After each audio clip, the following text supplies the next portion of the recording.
everyone, welcome back to another unboxing here on Adventures in Collecting. It's Eric, and I have a vintage toy for you today.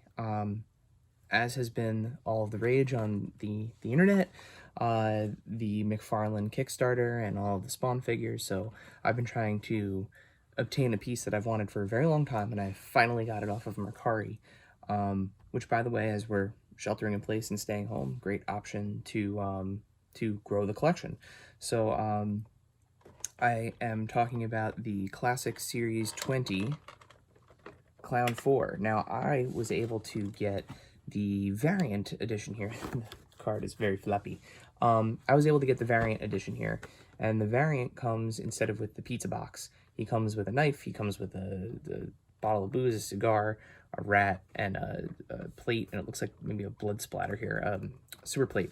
So I'm super excited to open this figure.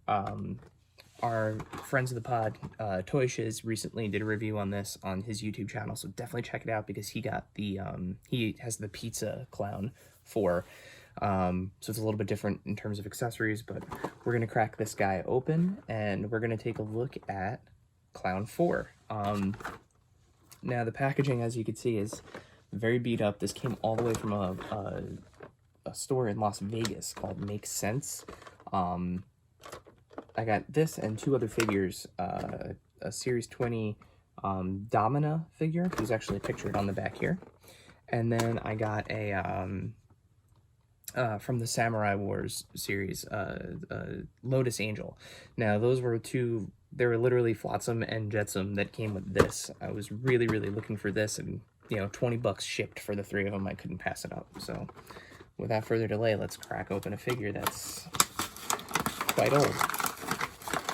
Oh man, I'm surprised. I was kind of expecting the packaging just to kind of give way here, but... Alright.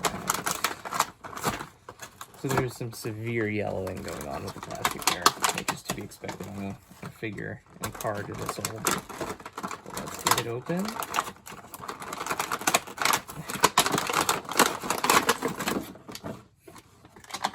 Alright, so... the rat already popped out, but awesome little detailed rat. I've actually been rewatching the HBO series to kind of refresh, and the scene where he's holding the rat.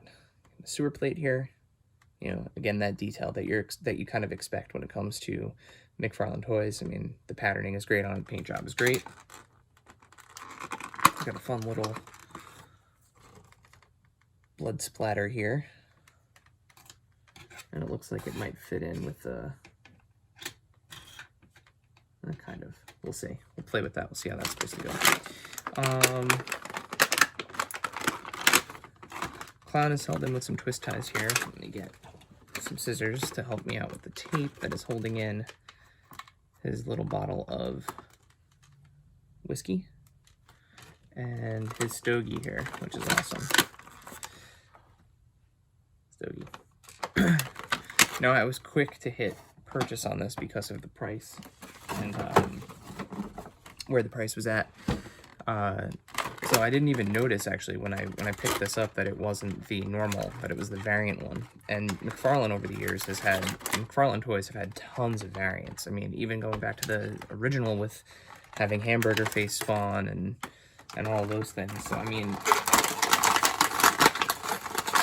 that's always been part of the collecting when it comes to him. Man, this figure is so cool. I'm just trying to be super gentle with the... Oh, you know what? The joints are actually not too bad. They're not super frozen or really wobbly. Such a wild figure. I can't wait. Next week... Does his head turn? I don't... Yeah, it turns. Okay. Ooh, playing with fire here. Alright.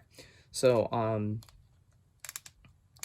the Spawn figure is just great. The clown figure is just great. The detail is unbelievable. He's got the big old knife with the blood splatters on it.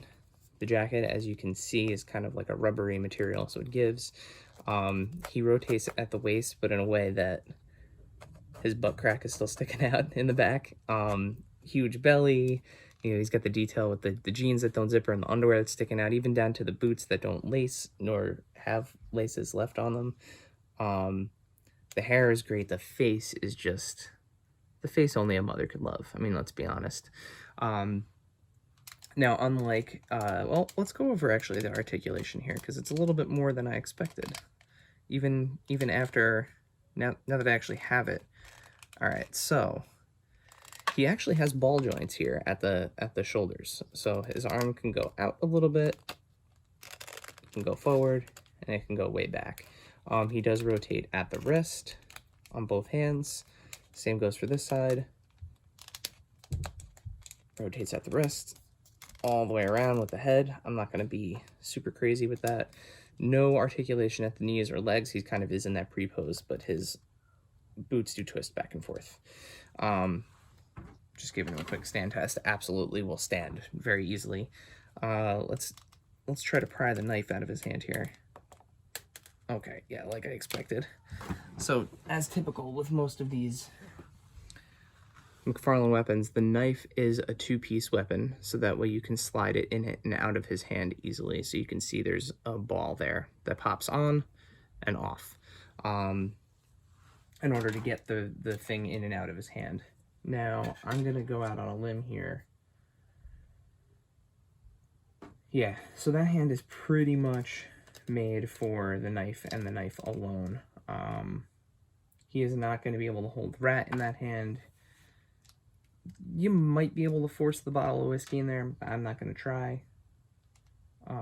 And the cigar slips straight through, so that's not going to work either. That hand is meant for the knife. Now the other hand is where you can have some fun. So I haven't tried messing around with this yet, but yeah.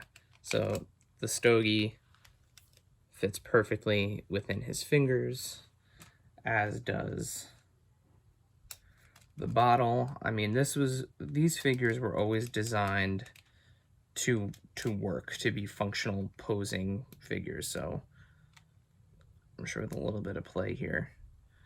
Yep, the bottle fits in his hand nicely, and then of course the rat.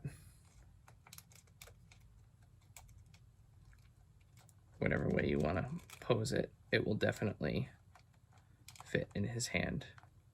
Now, of course, I don't have Spawn yet, the Mortal Kombat Spawn. He is coming, so I should have him next week.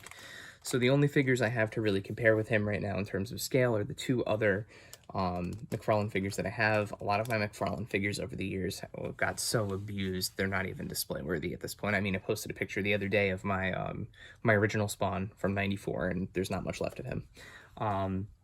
But this is a pretty iconic clown. I would say that out of all the ones that are out there, this is going to scale great with the Mortal Kombat Spawn and eventually the Kickstarter Spawn when that comes out. You know, he is just an iconic villain, an iconic character from the Spawn universe. If you can find this figure at a reasonable price, he's definitely worth getting. There are a couple different variations of him out there.